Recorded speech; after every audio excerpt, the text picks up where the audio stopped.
O lo ke fiaka. Nga uma nga fa yo sa nga la audio ma de to wole ko kuila.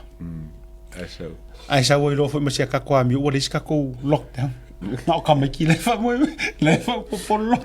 Marketing. Alela yesterday sa ngore pare mi kausi por malo ka yo malo kausi. O lea o koe fa popo le lockdown. Le nya onga. Ai ka ko va ye le se avea I po se la paka inga o avi fainga road show ngi. Ai mo se le chapi pile ko fa ko. Ala fa ile chapi, le ba fa ile chapi le fa fainga le. O le fa. O le va fa ma during a lockdown. Yeah. O kai pe ke sa va ko meki o fora o ri pe se vo ile fa ye pe se nga. Ah. Fusi ma. Sole. Sa o sa mo. Ora ka alo mai fia me ma kuila e paile tunu. Kua ika alo o la ua nga o la ua umalo samo. Ora ka alo nga fai. No one above, next, and below, nobody. Ora ka alo ba fela o ha ma ko kala fai aku o merga. O ha ma ko kala fai aku o merga. Watato silsil. E ire ki lipi o le no vatuan nei. Se ma amata ba ye langa I fa la ulo le nga fai le HRPP. No vatuan nei a misa pe fa fonga le mai sa nga fa la ulo a tu le epa. Ole me ale no fai atu. Le atu e fai amata la utala le onta me ile yai. Onga for the first time. Ua nga usa fai mo maka live. Il fa la ulo. Because I said to myself, okay, so ko kasi singa mangoa so fa longo ile road show la le. Ki ala fa ngau kai au ngole a. So ko fa longo kasi pe yai se mea manga ya. Se mea nga. Ole mea nga ole aka fa so ngi mong ya la kana. A yai se mea manga ya ole a o ko maua mai yai sa ile ya tuila epa. Okay len ole a fai maka fa so langa e iska nga ka fsidi mai set. Ai ronga wa e whaanongo longo umai whaanongo loar ko inga ai o whako oke. Mai la o whaanongo longo. Or melenga o maua mai lisi melenga whailanga Nga o nga maka o langa saungoanga whaafekai I ngai whaipule nga sasainga nga ikua ya lipaka. Mention mai ai esko ingo kafua pea o kafua lea kua au kafua sko inga makua. Mention mai makafua malue mention mai makawa la kulome mention ia o iais nga o ai le ngola audi ki ya I a kor kola ki ya I a kor pelenga ai ngo fongo so le ai ngo fongo lo fa le nga sisi po le ala e ai le si va nga le la nga ko play ai fa fonga mai la le tunu Ia makilkilo mai tana tatou nuu ia. Ola e o ia. Ma pepese. Ma muri ai ini tangata walawi loa. Le pepelo. Ola e lua fa msinonga ia le fatali. Le fatali le fa msinonga mua ia le fakali. Alai whakali le si whamasonga umaloa, so'oloa ma whamasonga leo, e siri ako kaukia. O lau whiaura ia au konge e o pong sa. I le whaas. A sau ngei la I e whai unga. E ave ka whai ngaka, o I ave o. O la la mea la ko whaia.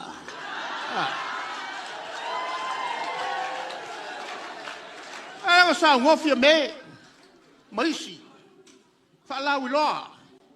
Wala ko ngai la uli fai afia me. E ke ku leo ngai moria. A sau ngai wo la vera. El kula fongo o la me fai. O le tala tanga talenga ke loa o ala me ngai leo. A kali mai le si vai nga uma le nga o SM. E fa pena foi matou. A fai sao le moria nga lea. Ola no ngola moria o mai ama mako wa foi la sa sala o mai ya ele mele o le kaufa vale malakango I mea malo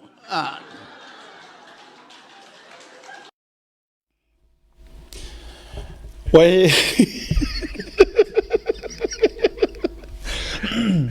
chulo Se fai fu sa kwa. Fai mai sa mo se ingura o vai di le. Vai la ga ko. Wa mo kwa le ai lava ma se ko fa. Amara o kadie, le o kadie, wa ko ka ko langa ke lo ka ye. Era ngo me fa pingi, eu fui ka fa oi me vai. A fui ka ma fka ngo fai mo ngai vai o fai. So I ke o ke le por ka ka kadie. A ke pole il ko nga ka fa pingi. Le pepelo maka fa pingi. Sole. Maka foi fa bale ka nga ka vai le mamara me menge. Mama ila kala nge a fa ngira kala ku me la u pare mi la lankala. Ta fio lai ola utala foi le la vatu. Ta fio lai le nei loto tinga. Ua whaka singa I le ala. Mea kongwa le ka ua tautalangia I le ala le loto tinga. O le upu le ae fai so o ae tula ipa. Ka ae fai singa ka mai whaasoa a wiridi. O le upu le ua lau so o ae kula ipa. Ia la auli. O le pepelo. O le pepelo. Tolo al whaafonga le tunu. Ai se kako kilo ia mai la I le pa inga ia le anke ngai. Ai foi ngai me ku aku e mangku isi pa inga to inga ku le pa. Ai se kako sira samo. O la ofisili o le ke fie ofisili ai. O ai o la ua e sili aku le pepelo nga pepelo le ku karu mai le mele le nga le kako sava. O angi pepelo ala auli ele o kau.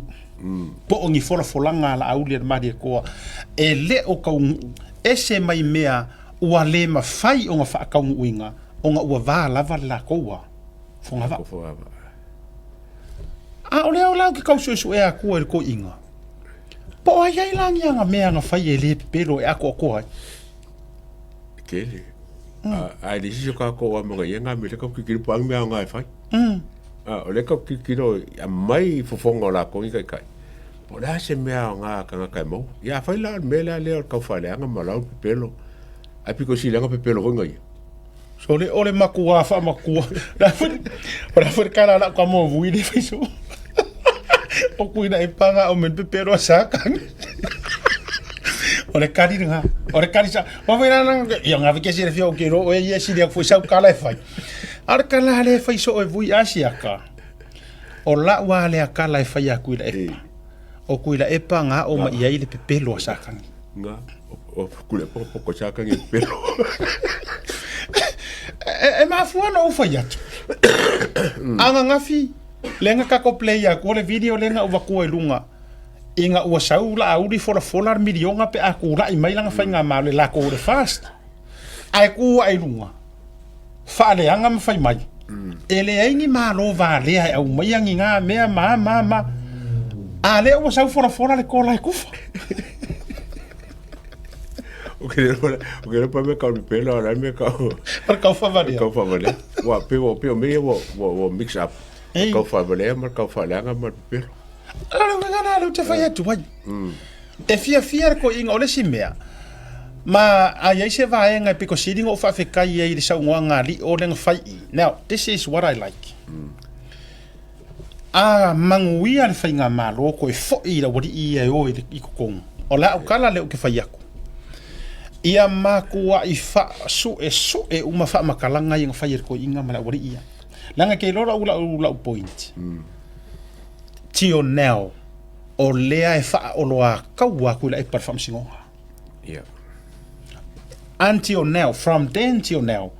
Vai foi la oe, wa uma ngaru malangkamo pesca vai fou, pingi morianga o la audi.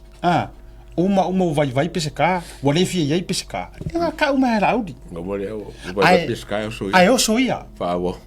O fia nga yai. Nga kau ai uma de sami mar vasaloloa. E kasi ale mele kuri au pua I kuila epa. Le ngofo I fa le anga ia la auli le mali e toa nga ia Samoa. Ole afi fo ileli. Ia le afi. Ole afi. Mereka ukonga le ngai. Le ngapa wale nga. Ale o si le fi o mar fa ka ukonga o skamo la auli. Le ka wel lau. Ile la auli mar la auli. E kau fai ni pepelo nga me ua ka ko ilo uma ia. Pe la auli le mali e koa. Who cares? Tulo. E ka wai se pepelo se sir ngamia.